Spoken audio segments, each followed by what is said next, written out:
So in 1 minute, I'll ask you, and I'll show you 2 pictures, and these are 2 people, and I'll ask you to rate them on 2 traits: warmth and competence. Warmth is how you perceive them as trustworthy, likable, friendly, helpful. Do you feel safe? And do you trust they want to do you good? And competence is how you perceive them in terms of having abilities, skills, intelligence, authority, and power. So I'll ask you to rate them on a scale from 1 to 5, 1 being low, 5 being high. And as you look at each person for just a few seconds, make a mental note of your rating. Okay? Are you ready? Okay, here we go. Make your rating now. Warmth, competence. Make your rating. Warmth, competence. Let's take a look at who these people are. This is Ted Bundy. He was a serial killer, rapist, confessed to killing 30 women. So how many of you perceived him high on warmth? 4 or 5? So take a look around. We're spotting patterns now. I'd say the majority of you, but I might have just a little bit difficulty seeing. And how many of you rated him high and perceived him high in competence? 4 or 5? The majority of you. Well, you're not the only ones perceiving Ted or people looking like Ted high on warmth and competence. I have the privilege of working with thousands of people around the world, and this is the exact same pattern in our workplaces and our societies. The reason why that is because our unconscious mind automatically, in a split second, perceive him likable and competent because he fits an implicit norm for what we perceive a competent person and leader looks like. It's called Mr. Corporate masculinity. Most people in power and leadership positions actually fit this norm worldwide. Researchers have identified this implicit norm in Asia, Europe, and North America. The problem is, this is a norm that only benefits the few of us and is a disadvantage to the majority of us. Let's take a look at how you perceived totally. How many of you perceived him high on warmth? So take a look around. See a difference? Not a lot. How many of you perceived him high on competence? Take a look around. Hardly anybody. Maybe the beard and the baldness triggered an association to criminal, gang member, terrorist, fear, that you in a split second projected onto him, even though he's just a nice, calm guy from a small town in Denmark. Aarhus, actually. Yeah, in this kind of intervention, he rarely gets credit for being friendly, helpful, and intelligent. But he is. Troels is a behavioral change specialist and practitioner. He's working with troubled teenagers in a special unit in a public school in Denmark. And he has a track record in helping them thrive. And he's also the father of 3 daughters. My daughters. Troels is my husband. Yeah. A good guy. Yeah. I kind of sense he's sitting down there somewhere because somebody was laughing and somebody was saying, no, he's a good guy. But what happens is that even though this is just an exercise, we are influenced like this all the time in real life. These snap bias judgments influence how we interact with people. If we ask them for advice, how we listen, if we hire them, promote them, and if we buy in on their ideas. This means that we make choices based on appearance, stereotypes, and implicit norms, more than based on facts and people's abilities and skills. So what and who are we missing out on in our workplaces, in our communities, and in our societies? What and who are we blindly seduced by? And what information, knowledge, ideas, people are we excluding? I'd say, given the current state of the world we're in right now, we have plenty of proof that we do both, and that we make some pretty poor decisions this way. But not only that, the lack of inclusiveness is strongly correlated with people feeling disempowered, loss of dignity, excluded from their society, lonely, shame of not being good enough. And as a result, we get radicalization, we get suicides, we get polarization, we get terrorism, and we get blaming and shaming of the others. And this is really just to mention a few of the problems that we are dealing with in our societies around the world today. This is a meaningless waste of human potential. And this is not a good strategy for any of us. But what is a good strategy for all of us is to be inclusive of diverse perspectives and people of diverse backgrounds all the time, but more importantly, when we have to solve a task or a challenge or make a decision. Because then we are much better able to see and develop new solutions, apply critical thinking, and reduce groupthink. And we make better decisions this way. We innovate better, we perform better, and we really need this. Because the world is changing at a pace and a scale unprecedented. And we need to radically rethink and redo how we innovate for the future and how we achieve the 17 global goals for a more sustainable world. And if you don't know those goals, please make sure you go check them out. We need all people involved in this. And inclusiveness is a means to do that. We have decades of proof from research and experience that there are so many benefits for us in being inclusive and applying diversity. But too often we're missing out on all these benefits because the default in our behavior and our decision-making is exclusion rather than inclusion. And here's a catch. It would be so nice to say that the current state of the world is due to bad, evil, ignorant people, populist and alt-right movements and capitalism, because then we could just blame them. And it really sucks what I'm going to say now. Sorry, but I have to say it. It's not bad people being biased or excluding. It's human beings. It's all of us. It's inherent in our mind and in the systems we're a part of. And given that you're here at a TEDx event, this is a wild guess, but my best guess is your self-perception is that you are open-minded, you're open to diversity, and you treat people fair. Yeah? Okay, I know mine is. Yet, we rated Ted and told us we did. The rating of told us on you, I obviously had a different perception of him. But we might actually be having a gap, and I think we have plenty of proof of that, and I'll return to that, that we have a gap between our self-perception and our snap bias judgments. We might actually be doing something that goes against our own values and our intentions to be inclusive. And in this way, we, of all people, are actually a part of the problem. That sucks. That's what we have to change. So how do we do that? And why is this? What's going on if we're supposed to be the good people? The human mind has two independent systems at work at all times. It's like two modes of thinking. It's what Professor Daniel Kahneman calls System 1 and System 2. System 1 is the unconscious mind.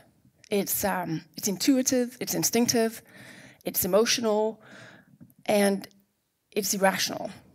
And it's like an automatic kind of thinking, so it's not something we can control. And System 2 is the conscious mind. It's self-reflective and it's rational. And system 1 is the system doing our behavior, and that does not always match our system 2 intentions and knowledge. So there is a gap. And the problem is we're blind to this gap between these two brain systems, and as such, we're blind to the consequences. And closing this gap is absolutely crucial. But talking about it is not going to make us see something we're blind to, because it doesn't work like that. So I'm an anthropologist. I have studied psychology. I know a lot about human behavior. I know system 1, I know about system 2, and I thought I had my act together on this. It turns out I didn't. I had a huge gap between my knowledge and what I was doing with that knowledge. But I didn't realize this until I was working in a multinational company as the global head of inclusion and diversity. My job was to get 15,000 people to be a bit more inclusive. It was like pushing water uphill. I was working so hard on getting people to rationally understand the importance of this. I was delivering business cases and data and rational arguments, and it didn't work. And I kept trying, and I kept trying, and then I kept trying. What made me wake up was a brain analogy by a psychologist named Jonathan Haidt. And it fundamentally changed my approach. Haidt describes the two brain systems like an elephant and its rider. The elephant is system 1, the unconscious mind, and the rider is system 2, the rational mind. And this image is important when it comes to behavioral change, because it illustrates a difference in how big an influence these two brain systems have on our behavior and decision-making. The elephant, the unconscious mind, is doing 90 to 99% of our behavior. The rider can only guide us in the right direction by understanding why and if the destination is meaningful, but it's too hard for that little rider, it's too difficult to move a 6-ton heavy elephant if it doesn't feel like it. And when it comes to inclusiveness, it really doesn't feel like it. Because this system is driven by survival instincts, emotions, a preference for status quo, anything that's familiar to us, simplicity, and it has a very strong tribal mentality, a preference for similar others. Makes us feel safe. And unconsciously, we're more skeptical towards the others and those who do not fit the norms. This system is not influenced by rational arguments about the importance of applying human potential and being, applying diversity and equal opportunities for everybody. It couldn't care less. So for years, I was talking to the wrong brain system, and I was speaking the wrong language. And I think it's fair to say a lot of other people might be making the same mistake. So here's what I learned the hard way. To get the needed changes at the pace we need today, we have to go directly for the elephant to get it moving. And that is a completely different language. So today I'll just share with you 3 ways to move the elephant for inclusiveness and close the gap, things that you can do in your sphere of influence and through your daily actions. So you can change the behavior of the unconscious mind by making people feel the need to be inclusive and not by making them rationally understand the need. It's like creating an eye-opening experience for them, like the picture exercise we did with Ted and Troels. It builds on the principle show, don't tell. Help people spot a behavioral pattern they didn't know they had, or help people see a gap that they're blind to. Because this can change and motivate the unconscious mind to want to change behavior. But motivation is not always enough. Another way you can change the behavior of the unconscious mind is designing processes to make inclusiveness the default. Make it easy for people to do inclusiveness automatically as a part of something they're already doing, without relying on a lot of willpower and conscious awareness. So a well-known example of this is the blind music auditions in many of the big symphony orchestras around the world. You might know about this. But in the evaluation and selection process, musicians do their audition behind a screen. So the evaluation committee can't see the musician, and they're forced to focus their attention on performance and can't be influenced by appearance or biases. Designing the process to anonymize the musicians like this completely changed who was perceived as the most competent candidate for the job. It led to 35 to 40% more women being selected, and the ethnic makeup of these orchestras significantly changed. We cannot stop ourselves from being biased, but we can design the process to do it for us by default. The third way you can move the elephant for inclusiveness is by framing perceptions to make inclusiveness the norm. A simple way to do that is simply to ask yourself questions in your own head that can flip and change your perception of people or the information or idea that people are sharing with you. You simply ask this flippant question as you're speaking with people, listening to them, or collaborating with them, or meeting them for the first time. So it works like this. So these are some of my flippant questions. If she was a man, would I have interpreted what she just did differently? The majority of times, my answer to that question is yes. Despite of having worked for inclusiveness and gender parity for 17 years, I still have a gender bias that sneaks in. But when I ask this flippant question, I'm actually able to flip and change what I see and hear in the moment as I'm speaking or collaborating with her. And in this way, my biases are not running the show. Another flippant question of mine is, if he was tall, would I have listened differently to what he just said? Like, definitely. I mean, of course. Tall people are the most competent people. Okay. Trolls would agree with me. My bias is that the tallest people are the smartest people. Turns out, I'm not the only one having this bias. Researchers have identified it worldwide, with a huge impact on politics, business, and opportunities. So start asking some flippant questions, will you? Not just to yourself, but also to other people. I say to this day, I am still so surprised when spotting my own biases. I don't always like what I see, but I never feel ashamed. I just embrace it. And these are really just 3 examples of how you can contribute to make our world more inclusive. We have 70 examples more to share with you and more to come. The power of sharing these practical examples is actually what led me and another global change maker, Lisa Kapinski, to co-found a nonprofit peer-to-peer initiative in 2013. We call this initiative and these practical examples Inclusion Nudges, because these behavioral interventions are designed to nudge the unconscious mind without relying on a lot of effort. And we believe everybody can learn how to do this and must have this as a critical basic skill. We set out to create a global movement to fundamentally change how to achieve inclusiveness faster and make it stick. So what we do is we design and we collect and we share all these inclusion nudges with as many people as possible worldwide, people of all walks of life, people of all professions, people like you, basically, to enable you to make a difference in your sphere of influence and to move that elephant for inclusiveness.